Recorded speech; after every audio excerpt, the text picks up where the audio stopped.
بإسلامي وإيماني أضاء الكون وزمن بإسلامي وإيماني أضاء الكون وزمن.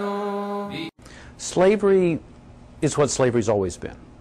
It's about one person controlling another person using violence or the threat of violence, exploiting them economically, paying them absolutely nothing. It's really about when a person can't walk away from the situation they're in and that someone's controlling their free will and then using that situation to make money off them. That's what slavery's about.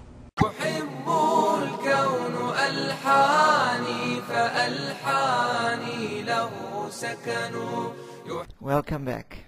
I hope you have had some time to reflect on what we have spoken about in the last segment.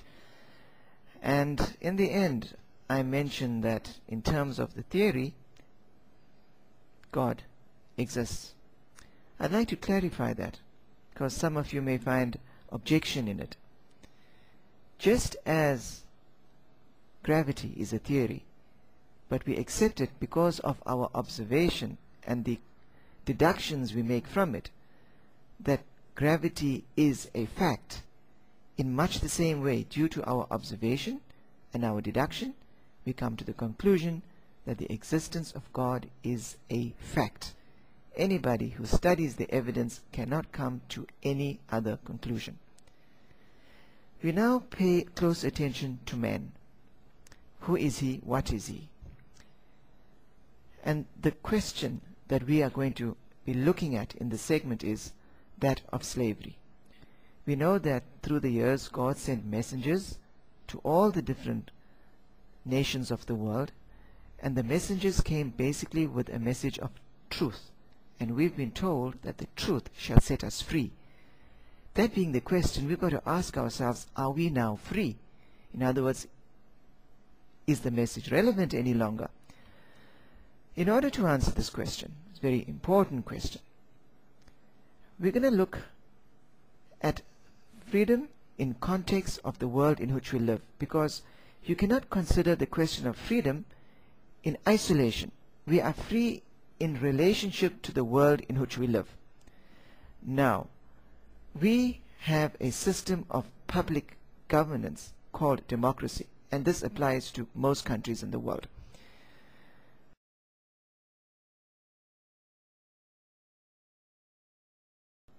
Most of us are under the illusion or under the impression that democracy is something that evolved spontaneously, that it was by a process of trial and error that mankind arrived at the system called democracy, which is the ideal system of public governance, a system which maintains and ensures freedom of the individual. The origins of democracy may have been in this manner, but it appears quite conclusively that at some stage democracy was hijacked. Now, we may have this idea that the development of democracy was, as I say, a trial and error basis, and that if we were to use the analogy of how we developed our current system, we could relate it to a yacht in the ocean going free.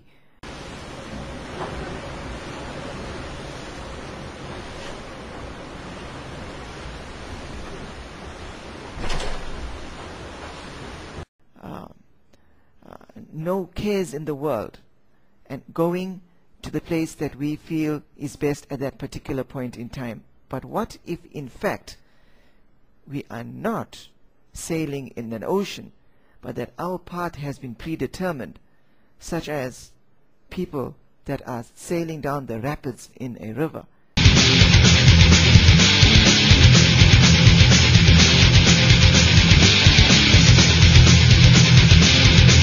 And this is important because just like in a river, which may be ending in a waterfall which we are not aware of, if we think that our public governance is based on evolution as we improve with time, we may be badly disappointed when we find that we have been led down a garden path and that what is in store for us is destruction as we crash down this waterfall.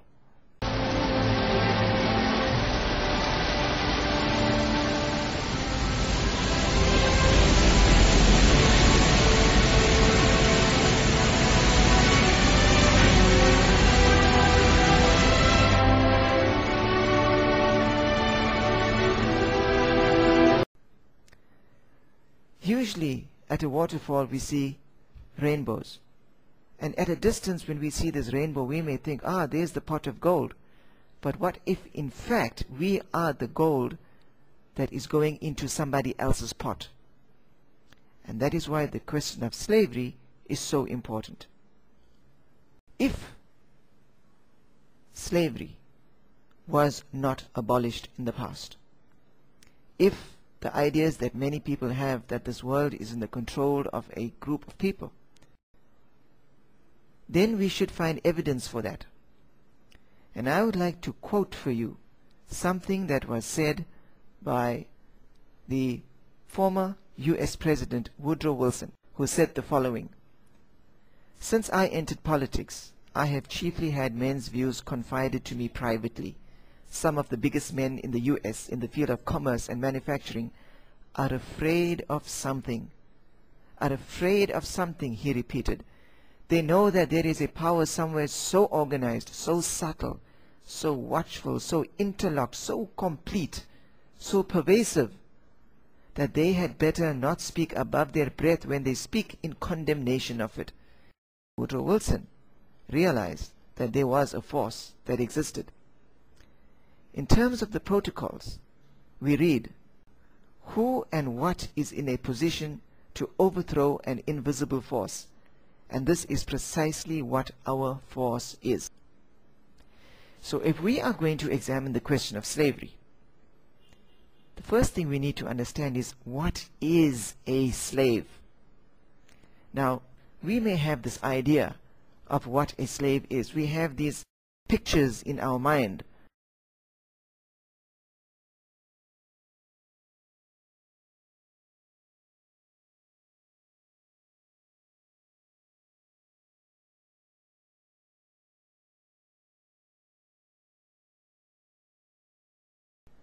And when we look at ourselves, we say, we don't fit the picture. We are free. We have this idea of what we are.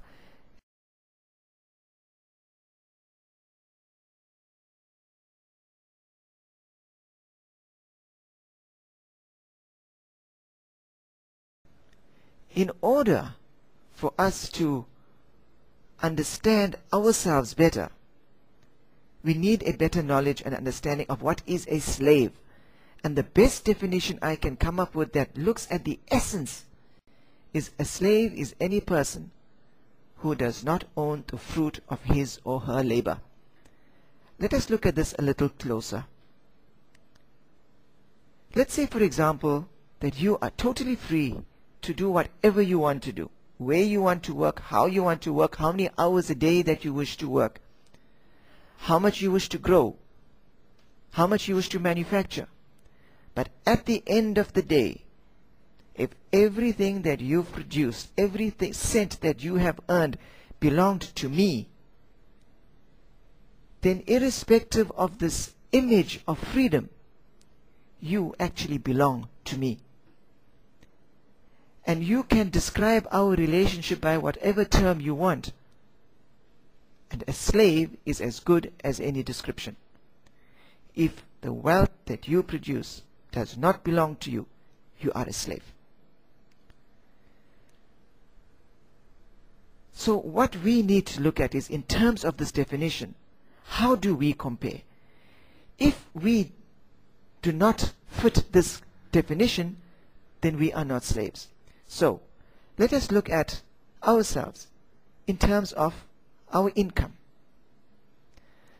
In terms of the wealth that we acquire, in terms of the laws of a democratic system, and this applies in just about every democracy,